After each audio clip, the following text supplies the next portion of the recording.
Hello, good morning, and thank you very much for watching my presentation.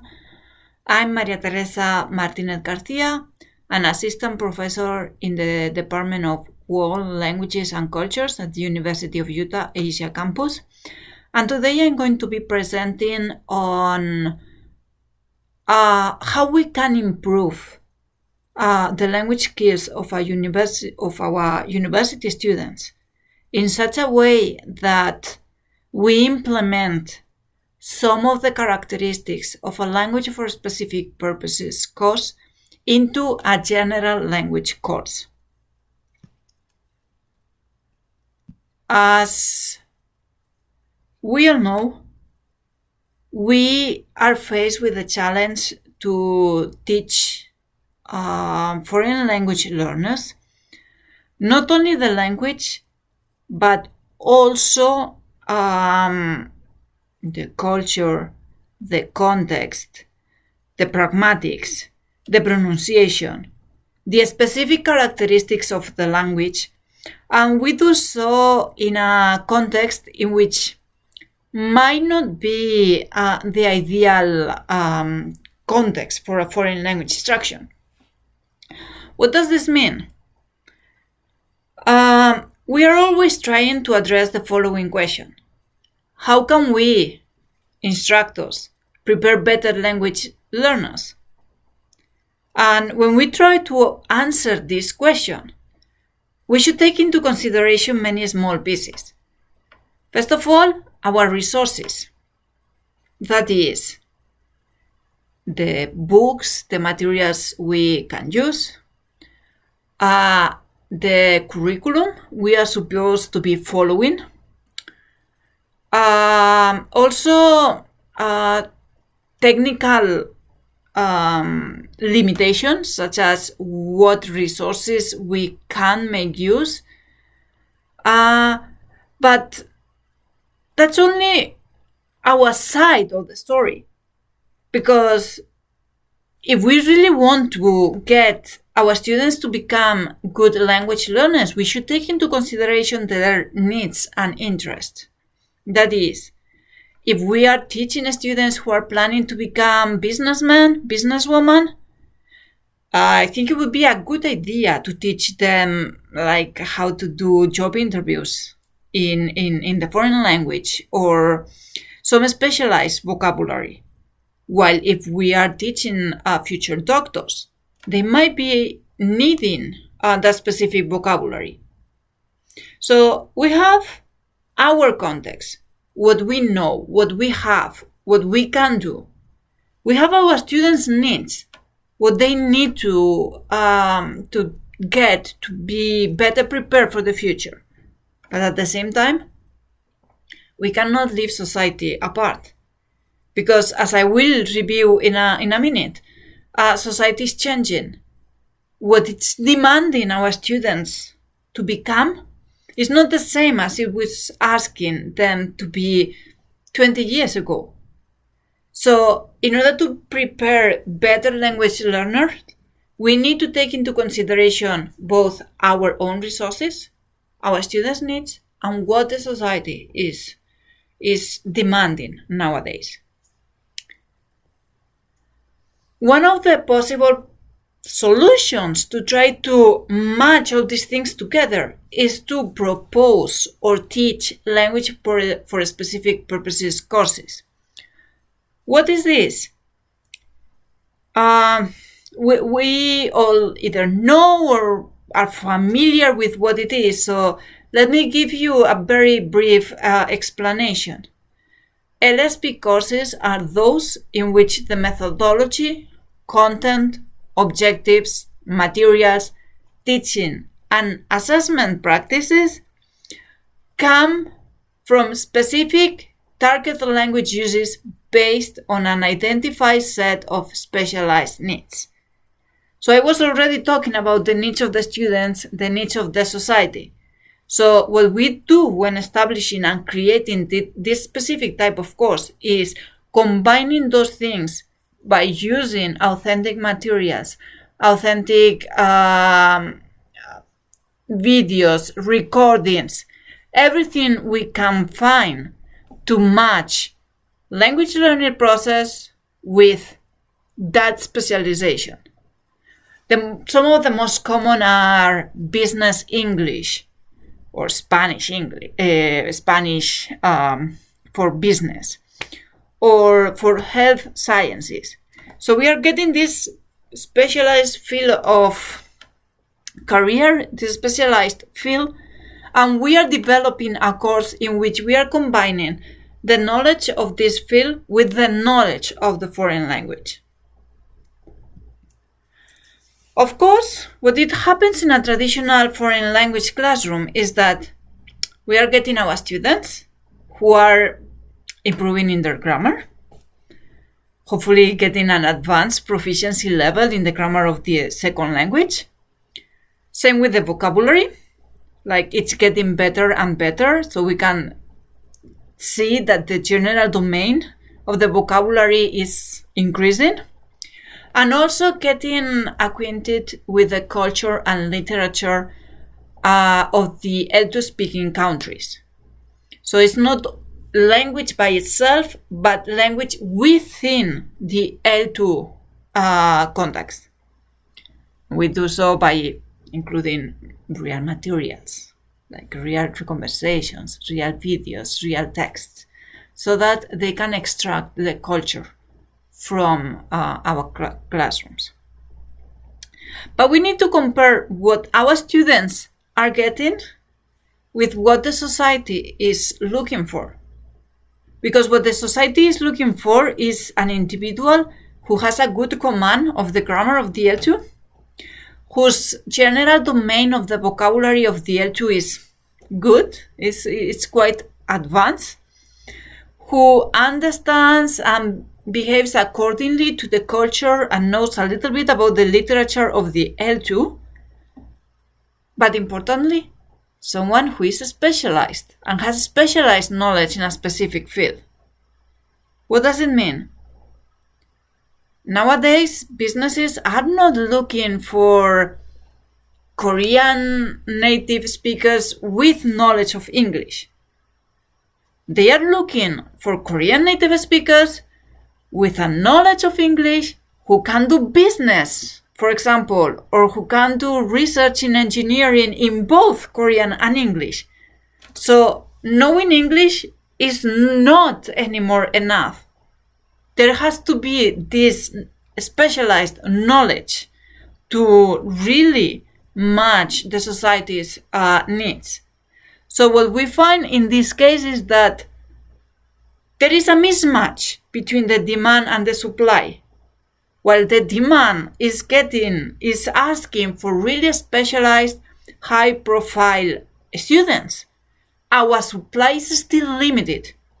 Our students have a really good command of the L2, but that doesn't mean that they are able to perform in specialized fields in the second language. A couple of years ago, Norris showed that the goals of most foreign language instructions in higher education, and he was talking mostly about the US, the context in the US, were the acquisition of the knowledge of language skills for general communication use, exposing learners to other cultures and ideas, and fostering an appreciation of differences in cultures and ways of thinking. And while this was thought to be the case of the US, I think this is applicable to most foreign language instruction contexts, not just limited to the US. We are looking to get our students good knowledge of grammar, be able to communicate in the L2, understand individual and cultural differences, and appreciate those differences. However, what it happens is that if we get a traditional student the possibility to attend or to take some language for specific purposes courses, what we are getting is maybe not a perfect mismatch, but closer, not a perfect match, I mean, but a closer match between what the student can supply to the society with what the society is looking for. Because if we are able to provide our students with some more specialized knowledge, they will not only be able to communicate in the L2, understand cultural differences and foster those differences, but they'll also perform some specific tasks, some specific work, specialized work in the L2, which is what the society and most of the companies are looking for nowadays. So by getting our students this chance, what we are doing is matching, at least getting a more match situation between what our students supply to the society with what the society is demanding. Just so that this is not only my thinking or what a general instructor could think of, but in 2012, 10 years ago already, and things are getting even more clearer in this sense. What the employer expects from candidates is no longer being bilingual, fluent, or having a native language required. But 41% of those employees who were interviewed and asked in Canada said that proficiency is a huge advantage for a candidate looking for a job. But that together with skills was exactly what they were looking for when trying to hire someone. So it's not only proficiency in the language or being a really native speakers, it is having the ability to also perform in specialized tasks, also in the second language. Then we see that this type of courses are a benefit both for society but also for our students, because they have more chances to get a job, which at the end of the game is what they are looking for, and be able to use their knowledge, the L2 knowledge, in their new job. But of course, these also courses have several drawbacks that we should take into consideration when considering to implement them. We need to take into consideration the fact that these courses contain both linguistic instruction as well as content instruction. What happens?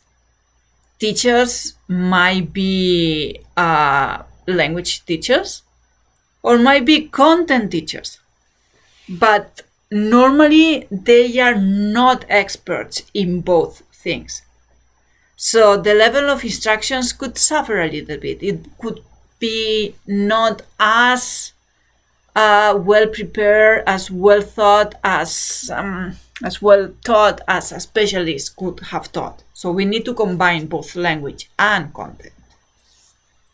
And this is in part due to the fact that most instructors, we have never had the appropriate training on how to teach these specific courses. We do our best, but not always the best is enough. Also, there is sometimes a mismatch between the level of specificity or specialization of the language taught, because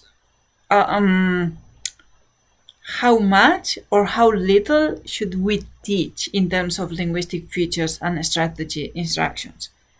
Should it be restrictive? Should it be limited? How much is too much? How little is too little? Should we focus only on vocabulary? Should we focus on grammar? It's not exactly clear how specialized we should be. Also, it is not clear how these courses, how the methods and focus of instruction should be performed. Because it's not clear what should be the relationship between the target language uses and the linguistic content, materials, tasks of the course.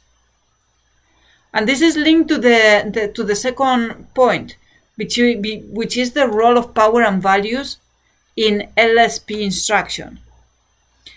And this is because one of the main concerns is that learners and their needs should be appropriately reflected in a way that empowers them rather than disenfranchises them. What does it mean?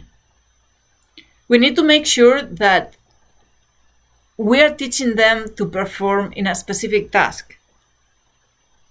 For example, know about engineering, know about health sciences. But if we only teach them the type of job, the type of vocabulary, the type of language that someone in a lower level position would have, we are limiting that person to maybe potentially not be able to be promoted in the future.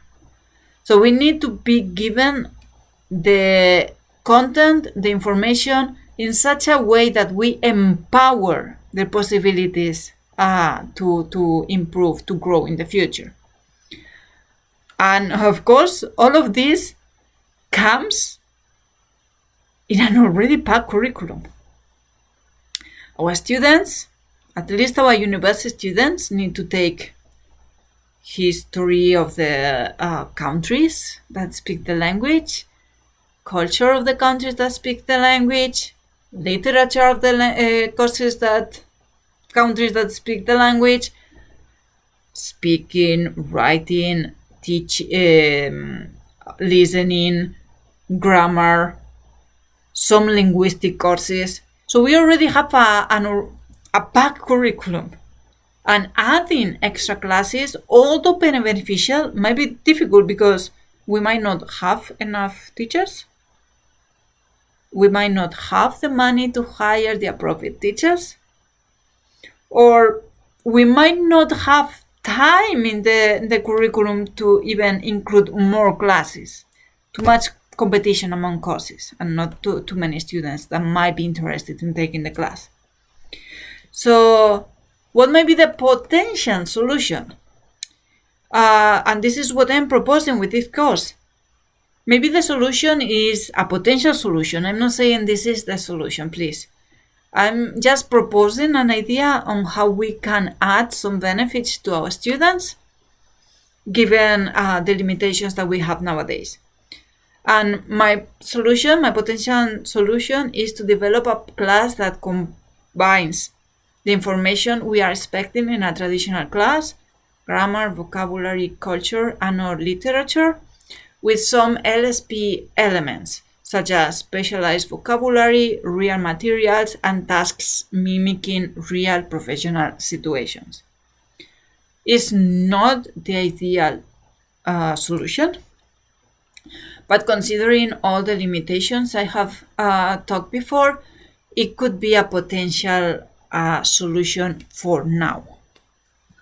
So what I'm going to be talking about briefly from now on is a Spanish advanced conversation class that I taught at Hanguk University of Foreign Studies. It was originally thought to be a debate class, and I'm going to be showing how I did it and translating things into English for a little bit of better sense of what I mean, right? Originally, the class was divided such that students had 12 texts to read, and they had to write their opinion on the topic of the text. So before class, they had to read one text and write their opinion. During class, we had guided discussion first in groups and then as a class. So 2 hours just talking about a specific text. And then the evaluation of the class was recording a video of their own opinion regarding a topic of their own choice, not one topic that we have covered in class. We had 12 texts, but they were completely varied topics. like racism, climate change, economics, I don't know, a lot of different texts without a link with each other. What I'm proposing is a class, and this is something I taught, and I had some success with the class, in which I divided the class into 3 topics, more or less 1 week and 1 month and a week for each topic. First part was education, science, and then politics and economy. And what I did was, before class, I provided them with some vocabulary, and I asked them to read 4 short texts that were varied on the specific topic. Originally, they only read opinion articles from newspaper. In this case, I found really diverse types of text on a specific topic. Then during the class, we worked with the text in groups, we discussed the vocabulary and the grammar, and we extracted main points and opinions of the text as a class. And then after class is when I asked them to write their opinion of one of the texts seen in class. And as an evaluation, we had in-class discussions on one of the topics seen randomly, and the groups were in groups, and the groups were assigned to be either in favor or against a certain topic. For the class, I did include as many diverse and specialized texts I could. So no longer only opinion articles, but also statistical reports, research articles, official medical forms, so that students were getting used to different aspects or different types of forms, different structures, different types of information. And these are just some random examples in English I chose as an example of what we saw in reality in class. And then we had many diverse types of activities, such as matching the vocabulary with their definition after reading the text, extracting the main ideas of the text, interpreting graphs, and imagining how results will differ in other contexts. So, for example, we saw the unemployment rates in Korea, and they had to propose what they thought about Spain, how the graphs could look like, how could they report those. And then, of course, we saw real data to compare. And also compare official documents in different languages, countries, to see how they differ. For example, medical forms in Spain and Korea, so that they could see, oh, we normally ask for this information, but in Spanish it's not asked. Why? That way, we were working with the text rather than just reading. And what we found is that, first of all, they were really high achiever students, so they were really good from the beginning. But as the semester went on, their writing assignments were getting better and better, more native-like, more accurate vocabulary, more appropriate grammar use. And exactly the same happened with the in-class debates, so with their speaking. With the education debate, their grade was already quite high, but by the end of the semester, with their third debate, the grades went up really importantly. So there was a clear benefit in their grades in how they were improving in terms of writing and speaking skills. But this is not just my opinion. In their evaluations, they wrote that they thought the class was meaningful, that they could learn a little more about some of the fields, and that they found this to be useful for their career, difficult, but that it will allow them to have proper conversations in Spanish. Not just like general conversations, but more deep conversations. So, as a conclusion, I would like to say that it's important that we provide students with the tools they need to succeed in their career. And that's important to do it because we need to make sure that their skills match what the society is demanding. However, we are limited in what we can do because we cannot offer all the classes or teach them exactly as we want to. Then Having a proper LSP course will be ideal, but it's not always possible. Being trained to teach an LSP course will be ideal, but not always possible. So, given these limitations, one potential solution, as I was proposing, is to incorporate actually some of the characteristics of language for specific purposes course into our regular language courses, so that we bring the benefits of such a course into our general classes so that our students can benefit from this. Now, we have some reference here that I have mentioned throughout the presentation, and at the end you have my PowerPoint so that and my email so that you can get in touch with me if you will have any more questions regarding this point. Thank you very much for listening to me. Looking forward to seeing you in person soon.